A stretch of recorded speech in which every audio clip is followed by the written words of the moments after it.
As you can see, I have my water heater exposed over here because it's giving trouble. But lucky for me, I had a small 7-gallon water heater sent to me that I'm going to set up quickly until I can troubleshoot that one. So we're going to get this one set up and show you what it looks like. All right, what I have here is a electric water heater that holds, I think, 7 or 8 gallons. What comes with it? Well, you got your in for your cold, your out for your hot, and a spot to put your relief valve. And it comes with the hose that you can hook on the relief valve, so you can have this go down and drain if it would ever release. And it comes with the hoses to hook up to your existing water supply.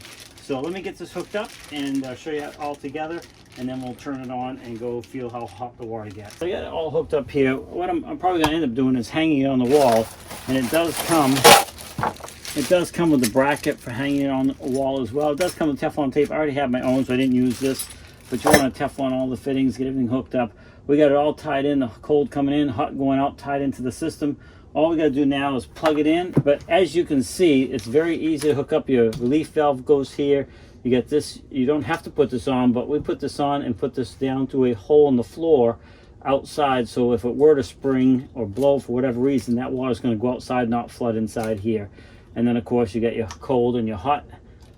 That's going to go out to your house or whatever you're going to use it for. This would be great for like RVing and stuff like that too. Nice little portable water heater, but this is going to work for an emergency situation for us. So let me get it turned on. Very simple control too. Just on and off, and then just set the temperature where you want it as far as the dial here. So very, very simple, very basic, easy thing to use. We got it plugged in. So you can see it is now heating. Once it gets up to temperature, you can turn it off if you want, or you can leave it on so it maintains the heat. But we're going to turn it back on. But first we're going to go and see how we got to let it warm up for a while, and then we'll go test the water and see how hot it is. So that's been running. I think it's up to temperature. It's been running for a while. We're just going to see how hot this gets.